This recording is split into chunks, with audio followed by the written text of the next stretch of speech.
नाज़रीन आदाब, क्या हाल है आपके? कैसे हैं? उम्मीद है अच्छे होंगे। आपको नया साल मुबारक हो। पिछला साल कैसा रहा इस पर फिर किसी वक्त बात करेंगे, अगली नशिस्त में कर लेंगे। लेकिन आज ठंडे ठंडे इस्लामाबाद से गरम गरम खबरें।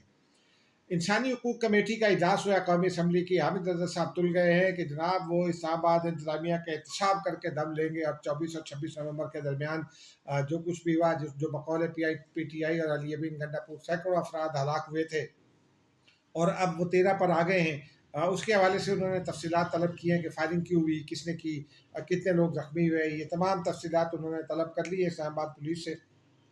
IG को भी तलब किया है, इस्लामाबाद इंतजामिया को भी तलब किया, हॉस्पिटल्स का रिकॉर्ड भी तलब कर लिया है। और साथ साथ उन्होंने ये भी ऐलान कर दिया है कि कमेटी जो है वो अडयाला जेल का भी दौरा करेगी, क्योंकि अडयाला जेल में उन कैदियों के हकूक़ की खिलाफ वर्जी हो रही है। इमरान खान भी अडयाला जेल ही में है, उनके हकूक़ की कितनी खिलाफ वर्जी हो रही है, इसके हवाले से अलग से हम इंशाल्लाह एक व्लॉग करेंगे और आपको बताएंगे कि वो कितने कितने बड़े सेल में रह रहे हैं या कितने छोटे सेल में रह रहे हैं, क्या वो डेथ सेल है। इसकी तफसीलात आपको फिर आगाह करेंगे इंशाल्लाह कल या परसों के किसी व्लॉग में। लेकिन उन्होंने कहा कि नहीं छोड़ूंगा, किसी को नहीं छोड़ूंगा, सबको एहतसाब के दायरे में लाऊंगा। और ये इंसानी जानों का मामला है, इंसानी जान सबसे ज़्यादा कीमती होती है। रियासतें अपने लोगों के तहफ़्फ़ुज़ के लिए ही होती हैं। और ठीक है, अल्लाह ताला उनको भी इस्तात दे कि वो आम आदमी मेरे जैसे और आप जैसे लोगों के मसाइल को भी उठा सकें। बहरहाल अब वो आगे चलते हैं ज़रा। दूसरा मामला है नाज़रीन, PTI तुल गई है मुज़ाकरात पर। और कल का मुज़ाकरात का टाइम तो तब्दील कर दिया गया है, सुबह साढ़े 11 बजे से के बजाय शाम अब 3:30 कर दिया गया है। अरकान जो है वो शहर से बाहर है, चूँकि उन्होंने आना है, तो अरकान की दरख्वास्त पर ये वक्त तब्दील किया गया है। लेकिन PTI क्यों तुल गई है, ज़रा इसको देखना ज़रूरी है। नाज़रीन, एक तो बहुत अरसे से ये कहा जा रहा था, समझा जा रहा था कि PTI रियासत को प्रेशर में ला रही है, जो रियासत के हुक्मरान हैं, असल हुक्मरान हैं, उनको प्रेशर में ला रही है। और अब तो PTI के जो चाहने वाले हैं वो तारीखें भी देते रहते हैं। गुज़िश्ता रोज़ की भी एक तारीख दी थी, बहुत सारे लोगों ने, ग़ालिबन इमरान रियाद भी उसमें शामिल थे। और वो 31 दिसंबर भी गुजर गया। 15 दिसंबर भी दी थी, वो भी गुजर गया। 28 सितंबर भी दी थी, वो भी गुजर गया। 15 जुलाई दी गई थी, वो भी गुजर गया।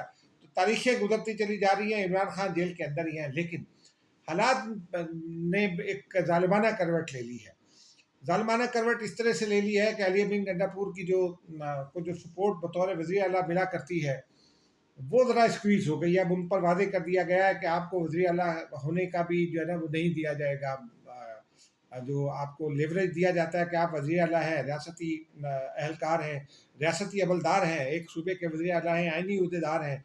तो अब आपको अब अगर आपने वफाकी हुकूमत ने उनको ये वादे कर दिया था पिछले दिनों में, मैं जो पैगाम भेजा गया था कि अब आप वज़ीर आला के तौर पर भी आएंगे तो आपको वज़ीर आला ट्रीट नहीं किया जाएगा, आपको इस्लामाबाद पर हमले के लिए आने वाला एक फ़र्द तस्वुर किया जाएगा।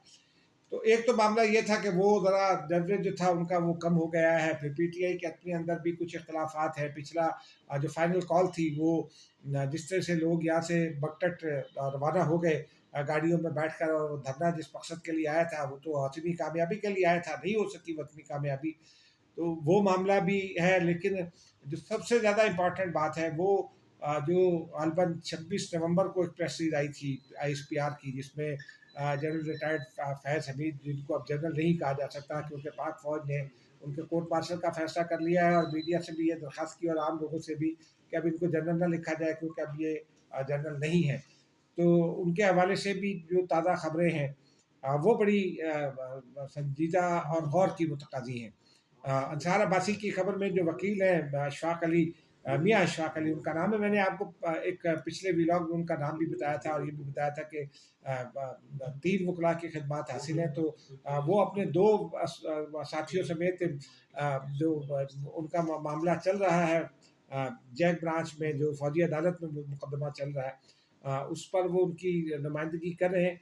और वो चूँकि ऑफिशियल सीक्रेट एक्ट भी उसमें इन्वॉल्व होता है, तो उन्होंने कह दिया है कि ऑफिशियल सीक्रेट एक्ट की वजह से मैं बहुत सारी चीज़ें नहीं बता सकता। ख़ास तौर पर उन्होंने उनसे जब ये भी सवाल हुआ कि वो क्या जनरल फैज़ हमीद जो हैं वो इमरान खान के खिलाफ वादाबाज गवाह बनेंगे, तो वो कहते हैं कि जी ऑफिशियल सीक्रेट एक्ट की वजह से इस पे बात नहीं कर सकता। लेकिन नाज़रीन, कुछ हम भी ज़रा कुछ जानते बूझते हैं लोगों को, काम करते हैं, मिलते हैं लोगों से। और हम आपको ज़रूर ये बता दें कि दाल में काला है, बल्कि तकरीबन शायद सारी दाल ही काली हो गई है। वजह ये है कि हर आदमी जनरल फैज़ हमीद पर जो बुनियादी इल्ज़ाम है वो जो आखिरी प्रेस रिलीज आया था उसमें एक तो वो टॉप सिटी स्कैंडल था, उसकी सज़ा तो वो अकेले भुगतेंगे, लेकिन उनके बारे में जो फर्दर तहकीकात की बात हो रही थी और वो तहकीकात काफ़ी आगे बढ़ चुकी हैं, बहुत सारे शवाहिद मौजूद हैं, उनके कुछ कॉलीग्स को भी गिरफ्तार किया गया है। वो आपको याद होगा, यहाँ सेंटोरस में छठे या सातवें फ्लोर पर एक प्राइवेट जो है वो सेल पकड़ा गया था, जो पैरेलल इंटेलिजेंस सेल था। वो कोई ब्रिगेडियर साहब थे जो गिरफ्तार हो गए हैं, गालबन ब्रिगेडियर गफ़ार नाम था, ब्रिगेडियर नईम भी उसमें शामिल थे गालबन। तो बहरहाल जनरल फैज़ हमीद के कुछ साथी भी पकड़े गए हैं। माफ़ कीजिएगा, जनरल नहीं, जनरल रिटायर्ड भी नहीं, अब फैज़ हमीद जो मुलजिम हैं फौजी अदालत के उनका, क्योंकि कानून यही कहता है। तो वो अब वो अगले शायद चंद हफ्तों में फैसला भी हो जाएगा और उसके बाद फिर वो ट्रायल शुरू होगा जो बाज़ाब्ता ट्रायल है 9 मई के हवाले से। अब उसमें जान तो ज़ाहिर सी बात है, अगर आप फंस गए तो जान बचाना तो फ़र्ज़ है ना। वो इमरान खान भी अपनी जान बचाने की कोशिश कर रहे हैं, तो जनरल फैज़ क्यों नहीं करेंगे। इमरान खान ने भी खुद को डिस्टेंट करने की कोशिश की थी और उन्होंने खैर वो तालिबान की आमद का मलबा भी उन्होंने फैज़ हमीद पर और जनरल बाजवा पर डाला पिछले दिनों जो गुफ्तगू होती रही उनकी उसमें। लेकिन एक सवाल ये है कि अगर वो पीटीआई वाले धड़ल्ले से ये कहते हैं कि जी इसराइल को तस्लीम करने के लिए जनरल बाजवा ने बड़ा जोर डाला और इमरान खान ने रजिस्ट किया और काबीना से फैसला नहीं होने दिया, तो फिर वो इमरान खान ने तालिबान को बसाने को रजिस्ट क्यों नहीं किया। ये बड़ा इंपॉर्टेंट सवाल है, इसके ऊपर अगले दिनों में बात करेंगे। लेकिन वो बात उनकी दाल गल नहीं रही, इसलिए कि प्राइम मिनिस्टर अल्टीमेट अथॉरिटी है। प्राइम मिनिस्टर उस फैसले से खुद को लाताल्लुक़ करार नहीं दे सकता जो मुल्क की मफाद में हो या ना हो। अगर वो मुल्क के ख़िलाफ़ है, मुल्क की बुनियादों को हिला कर रख देता है, तो प्राइम मिनिस्टर उसका ज़िम्मेदार कैसे नहीं होगा अगर उसने अपनी काबीना से ये फैसला करवाया है और काबीना का सरबराह तो प्राइम मिनिस्टर होता है। तो वो मलबा भी जो है वो जनरल फैज़ के साथ साथ इमरान खान पर चूँकि गिरने हैं, तो अब प्रॉब्लम ये है कि जनरल फैज़ हमीद जो है वो अपने आप को बचाएंगे। जनरल बाजवा तो हमारे कई दोस्त हैं जिनके साथ उनकी बातें हुई हैं। एक दोस्त ने तो मुझे कुछ तफसीलात भी बताई, वो तफसीलात भी आपके सामने किसी वक्त बाद में शेयर करेंगे। तो वो और फिर वो इमरान खान जो जब भी ये कहते थे वो तो खुद तस्लीम भी करती है ना। एक तो वो तस्लीम कर चुके हैं कि तालिबान को उन्होंने बताया था, क्योंकि वो तो इतने हज़ारों तालिबान अफगानिस्तान में चले गए थे, वहाँ उनको नहीं रखा जा सकता था, वो जो दहशत गर्द है फितना तो खारिज जब कहलाता है। तो अगर वो वो जनरल बाजवा जो रोज़ आकर दबाव डालते थे कि वो जो पंजाब के वज़ीर आला हैं, क्या नाम है उनका, बुज़दार, तो उनको तब्दील कर दें, वो भी बात नहीं मान लेते। अगर उनका दबाव इतना ही था इमरान खान पर तो वो ये दोनों बातें मान लेते ना। बहरहाल अब वो जनरल फैज़ हमीद भी अपने आप को बचाने की कोशिश करेंगे, तो यकीनी तौर पर फिर दाल में काला तो होगा, बल्कि दाल ही काली हो जाएगी। और यही वजह है कि पीटीआई ये चाहती है कि इसको एडमायर से निकला जाए, कोई सियासी रास्ता निकाला जाए और इमरान खान के बचाव का कोई सियासी रास्ता निकाला जाए। अच्छा है अगर सियासी रास्ता निकल आए, क्योंकि जब भी इस किस्म के वाक़यात होते हैं तो मुल्क को उसका नुकसान होता है।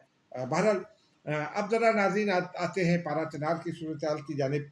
पारा चनार में आपको पता है कि 130, ये ऑफिशियल फिगर है, 130 हलाकतें हो चुकी हैं। 60 बच्चे अस्पताल में सर्दी और अद्वियात ना मिलने के बायस जो है वो फौत हो गए। अब एक कबीला जो जो बेचारा मुश्किल में है, वो अब पाकिस्तान और अफगानिस्तान की जो सरहद है वो 3 अतराफ से वो सरहद लगती है, वहाँ वो कबीला आबाद है और उसके नीचे जो है वो दूसरे फिर लोग हैं। वो कबीला ज़्यादातर वो कबीला है जो उन पर हमला आवर है और उनको हिमायत भी हासिल है कुछ तालिबान वगैरह की, शायद कहा जाता है। तो वो बेचारे मुश्किल में हैं और गुज़िश्ता रोज़ वो उनके नुमाइंदे तो क्वाड पे डीसी ऑफिस में मौजूद थे, लेकिन वो जो कबीला हमलावर है उसके लोग नहीं थे, तो इसलिए मायदा नहीं हो सका। अब वो कराची में राजा नासिर अब्बास यहाँ एतहादिया रोज़ उन्होंने गोद में बिठाया होता है यमीन गड्ढापुर को, उसको नर्चर करते हैं कि जनाब आ जाओ, हमलावर हो जाओ इस्लामाबाद पर। लेकिन वो क्या कराची ने, ये सवाल लोग उठा रहे हैं कि क्या कराची वालों ने बंद किया है पारा चनार को, उनका क्या कसूर है, उनको किस बात की सज़ा दे रहे हैं, और पेशावर में क्यों नहीं करते। पेशावर में उनकी जान जाती है यमीन गड्ढापुर से। इनको राजा नासिर अब्बास साहब को ये सवाल का जवाब देना होगा। लेकिन अच्छी खबर ये है कि नीपा चुरंगी जाने वाला जो रास्ता है वो یونیورسٹی روڈ پر وہ دھرنا آج ختم کر دیا گیا ہے. کراچی پولیس شاباش کی مستحق ہے. اب ناظرین طالبان کا تذکرہ ہوا تو ذرا وہ خبر بھی ایک آپ کو کے گوشے گزار کر دیں. طالبان نے آپ کو یاد ہے ISKP کے 2000 لوگوں کو رہا کیا تھا بگرام جیل سے. طالبان اور ISKP کے درمیان محبت کی پینگیں بڑھ رہی ہیں. وہ ان کو ان کے بہت سارے لوگ جو ہیں وہ طالبان نے ان کو ہائر بھی کر دیا گیا تھا. 10,000 کے قریب ان کے ممبر ہیں ISKP کے. اور اب یہ تازہ اطلاعات یہ آئی ہیں طالبان اور وہ ایک دوسرے کے ساتھ بہت روابط بڑھائے ہوئے. ان کے کچھ لوگ طالبان کی صفوں میں بھی شامل ہو گئے تھے اور کہا یہ جا رہا ہے کہ وہ جو طالبان کی صفوں میں شامل ہو گئے تھے انہوں نے کام دکھانا شروع کر دیا. یہ جو پچھلے دنوں جو ہلاکتیں ہوئی ہیں TTA کی اور TTP کی, ان میں وہ ISKP والوں کا رول بھی ہے. بہرحال اب افغانستان میں ISKP کامیاب ہوتی ہے, طالبان کامیاب ہوتے ہیں یا TTP کا کیا بنتا ہے یہ آنے والا مستقبل ہی بتائے گا.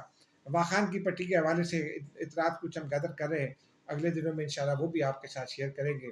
مجھے اجازت دیجیے, خدا حافظ.